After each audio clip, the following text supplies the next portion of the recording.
बिस्मिल्लाहिर्रहमानिर्रहीम अस्सलाम वालेकुम। आज हमारी मैथमेटिक्स की पहली क्लास है जिसके अंदर हम पढ़ने वाले हैं फैक्टराइज के बारे में। तो फैक्टराइज से पहले हमें ये समझना पड़ेगा कि फैक्टराइज दरअसल होते कहाँ पर हैं। तो ये होते हैं अलजेब्रिक एक्सप्रेशंस के अंदर। अलजेब्रिक एक्सप्रेशन किसको कहते हैं? जहाँ पर नंबर और वेरिएबल, नंबर से मुराद क्या है हमारी 1 2 3 4, ठीक है। और अलजेब्रिक एक्सप्रेशन के अंदर दूसरी चीज़ क्या होती है? वेरिएबल्स, यानी ABCD से लेकर XYZ तक, जो कि नॉर्मली हम यूज़ करते हैं। ABCD होता है या XYZ होता है या फिर इसमें से कोई भी एक वर्ड आ सकता है, ठीक है। तो अगर आपके पास नंबर्स भी और वेरिएबल्स भी अगर दोनों मिलकर आ जाएं तो इस सूरत में एक एक्सप्रेशन या फिर इक्वेशन एक बन जाती है जिसको हम कह रहे होते हैं अलजेब्रिक एक्सप्रेशन, ठीक है। अलजेब्रिक इक्वेशन या फिर अलजेब्रिक एक्सप्रेशन। इक्वेशन कब कहेंगे? जब उसमें इजिकस टू लगा हुआ होता है, और एक्सप्रेशन कब कहेंगे? जब उसमें इजिकस टू नहीं होगा, ठीक है। ये भी एक सवाल आता है। तो अलजेब्रिक एक्सप्रेशन को हम अगर दो ऐसे पार्ट्स में तोड़ दें कि जिनको मल्टीप्लाई करने से दोबारा वही एक्सप्रेशन आ जाए तो इसको हम क्या कहते हैं? फैक्टराइज या फिर फैक्टर्स, ठीक है। जो दो पार्ट्स होंगे वो फैक्टर्स कहलाएंगे, और ये जो आपका पूरा प्रोसेस होगा, पूरा जो आपने काम किया होगा, इसको क्या कहेंगे हम? इसको हम फैक्टराइज कहेंगे, ठीक है। बात समझ में आ गई? तो अभी हम एक इक्वेशन लिखते हैं जो हमारे पास क्या होगी? एक एक्सप्रेशन होगी, अलजेब्रिक एक्सप्रेशन होगी। उसको हम दो फैक्टर्स के अंदर तोड़ेंगे, ये सारा काम फैक्टराइज कहलाएगा। और वो जो दो पार्ट्स होंगे ना ब्रैकेट के अंदर अलग अलग से, वो क्या कहलाएंगे? वो फैक्टर्स कहलाएंगे, ठीक है। तो इंशाल्लाह 2-3 मिनट के अंदर अंदर कंप्लीट हो जाएगा। क्वेश्चन मुझे बताओ सिफा। ठीक है, क्या? एफ स्क्वायर, ठीक है। आगे F square plus 6f minus, अच्छा जी, -16।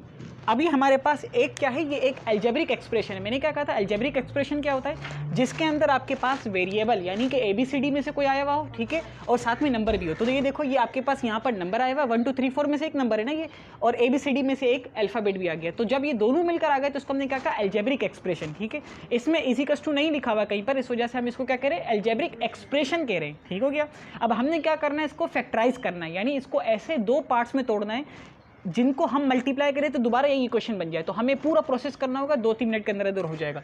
तो अब सबसे पहला हमारा काम क्या होता है? इसको एज इट इज़ रहने दें, इसको भी एज इट इज़ रहने दें। मेन पार्ट इस क्वेश्चन का और फैक्टराइज का मेन पार्ट क्या होता है कि इस 6f को ऐसे दो पार्ट्स में तोड़े। अब हमारा क्वेश्चन सॉल्व हो रहा है, ठीक है। सॉल्यूशन अब स्टार्ट हो रहा है जिसके हमें नंबर्स मिलेंगे एग्जाम के अंदर, ठीक है। तो अब हम यहाँ पर सॉल्यूशन के हेडिंग डालते हैं। काम क्या है हमारे पास? फैक्टराइज। मैं यहाँ पर लिख देता हूँ हमारा काम क्या है अभी फिलहाल ज़ेफा? फैक्टराइज है, ठीक है। अब ये 6f को ऐसे दो पार्ट्स में तोड़ना है, पहला मेन पार्ट है। अगर ये आपने कर लिया तो ये काम खत्म, अब सवाल सोल्व हो गया, ठीक है। तो इसको हमने कैसे दो पार्ट्स में तोड़ना है कि जिनको प्लस या माइनस करें तो 6f आए। 6f को ऐसे दो पार्ट्स में तोड़ना है जिनको प्लस या माइनस करें, यानी एडिशन या सब्ट्रैक्शन करें तो क्या आंसर आए? 6f आए। लेकिन अगर उसको आपस में मल्टीप्लाई करें उन दो नंबर्स को, क्योंकि दो नंबर होंगे ना जिनको प्लस या माइनस किया जा रहा होगा, जब उन दोनों को मल्टीप्लाई करें तो क्या आ जाए? क्या आ जाए?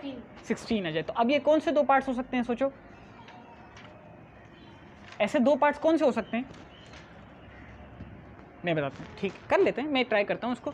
अब 6f है, आपके जहन में मुमकिन है कि ये आ रहे हो, मेरे जहन में भी इस तरह आ रहे हैं, 4 और 2 है नहीं है। अगर 4 और 2 को मैं प्लस कर लूँ तो क्या आंसर आएगा? 6 आएगा। लेकिन मसला ये है कि इसको अगर हम मल्टीप्लाई करते हैं, क्योंकि मैंने कहा कि ऐसे दो नंबर हों जिनको प्लस या माइनस करें तो 6 आ जाए, लेकिन मल्टीप्लाई करने से क्या आ जाए? 16 आए। तो अब आप खुद देखोगे, अगर आप 4 और 2 को मल्टीप्लाई करोगे तो क्या आएगा? 8 आएगा। नहीं, ये तो सही नहीं है, ठीक है, क्योंकि इस पर एक तो कंडीशन सेटिस्फाई हो रही है, लेकिन दूसरी कंडीशन यानी कि मल्टीप्लाई होकर जो आंसर आपका 16 आना चाहिए वो नहीं आ रहा। तो हम क्या करेंगे? इसको हम यूँ भी तो कर सकते हैं ना, 8 में से अगर आप 2 निकाल दो, 8 में से क्या कर दो? 2 निकाल दो। अब अगर 8 में से आप 2 निकालोगे तो क्या आएगा? 6 आ जाएगा। One condition satisfy. लेकिन 8 और 2 को मल्टीप्लाई करोगे तो दूसरी कंडीशन भी सेटिस्फाई, यानी 16 भी आ जाएगा। ये भी हो गया, मेन काम हो गया। अब आपको थोड़ा सा साइन के अंदर थोड़ा सा खेलना होगा कि कहाँ पर आपको पता है 4 रूल्स हमारे पास आते हैं, जिसको अंदर हमने क्या इसको कर दिया, समराइज कर दिया है कि अगर सेम साइन हो तो क्या आंसर आता है, यानी मल्टीप्लाई की फॉर्म में सेम साइन हो तो प्लस आता है। यहाँ पर हम लिख लेते हैं इसको, सेम साइन हो तो क्या आता है? आंसर प्लस आता है, ठीक है। हमेशा की बात है, ये मल्टीप्लाई की बात चल रही है, ठीक है। और अगर आपके पास डिफरेंट साइन हो, जिसको हम DIFF लिखते हैं, डिफरेंट साइन हो तो क्या आंसर आता है आपके पास? नेगेटिव, यानी कि माइनस आंसर आता है। ये भी आपको पता लग गया। अब हमें क्या करना है? सिर्फ सारी चीज़ें पुट करनी है, क्योंकि हमें पूरा एक लॉजिक और पूरा इसके पीछे का बैकग्राउंड जो था इस क्वेश्चन का फैक्टराइज वाले समझ में आ गया है। अब हमें क्या करना है? सिर्फ पुट करते जाना है।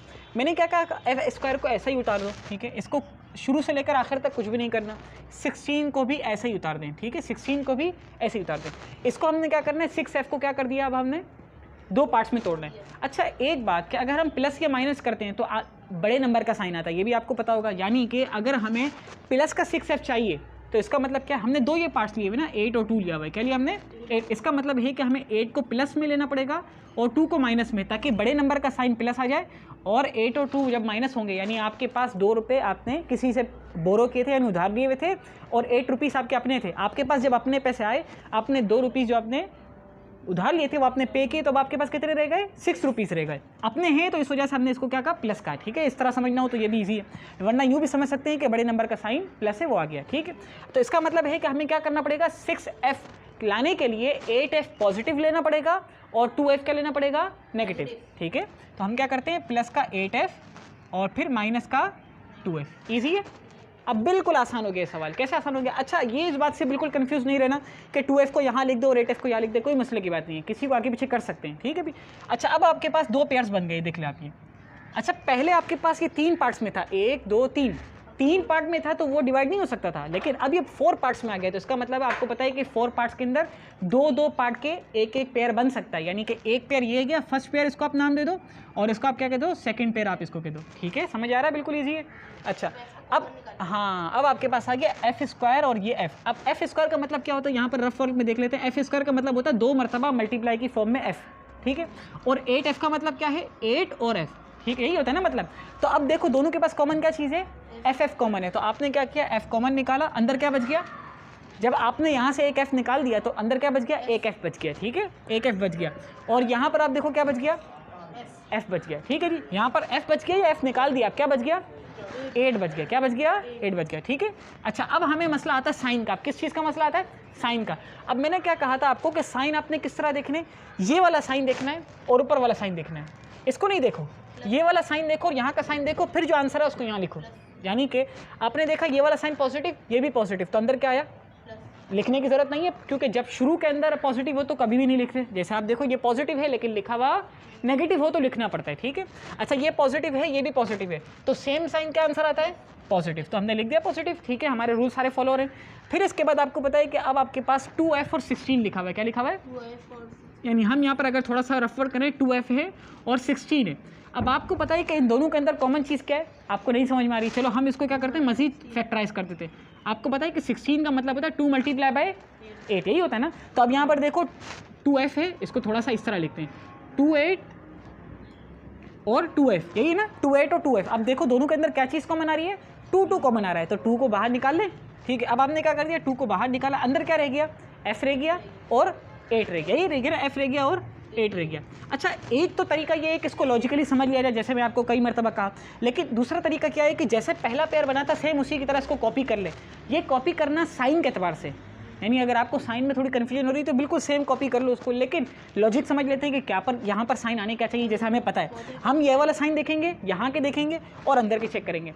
अब देखो यहाँ पर आप सीखिए, यहाँ पर अगर मैं इसको क्या लेता हूँ? पॉजिटिव लेता हूँ। अगर मैं इसको क्या लेता हूँ? पॉजिटिव लेता हूँ, तो आप देखो ये पॉजिटिव और ये नेगेटिव, जब सेम साइन डिफरेंट साइन जब मल्टीप्लाई होते तो क्या आएगा? आंसर नेगेटिव आएगा। तो आप क्या करोगे? यहाँ पर नेगेटिव ले आओगे। ठीक है, नेगेटिव लाओगे। अच्छा, फिर इसके बाद अगर आप इस पॉजिटिव को और इस नेगेटिव को मल्टीप्लाई करो तो क्या आंसर आएगा? नेगेटिव। तो यहाँ पर भी आप नेगेटिव लाओगे। तो देखो ये दोनों पेयर एक जैसे हो पाएंगे? नहीं हो पाएंगे। ये -f -8 है और ये क्या है? f + 8 है, यानी ये दोनों पॉजिटिव, ये दोनों नेगेटिव, तो मतलब टोटली डिफरेंट। तो इसके लिए क्या तरीका है कि आप इसको क्या करो? बिल्कुल सेम। अच्छा, ये कैसे करें?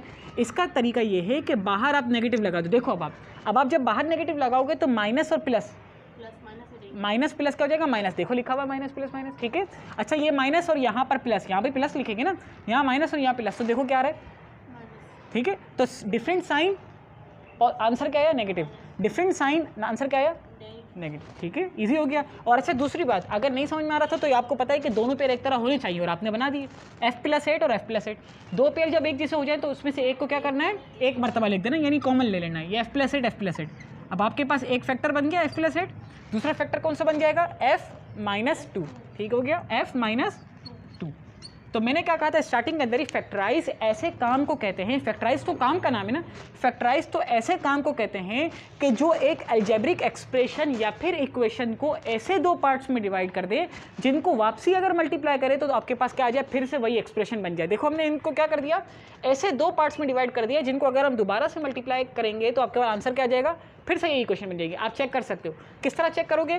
मैंने कहा था f को आपने f से मल्टीप्लाई करना है पहले, फिर इसके बाद इसी f को आपने 2 से मल्टीप्लाई करना है। ठीक है, फिर 8 को आपने f से मल्टीप्लाई करना है, फिर इसी 8 को आपने 2 से यानी -2 से मल्टीप्लाई करना है। आप जब करोगे तो आपके पास सेम यही आंसर आएगा।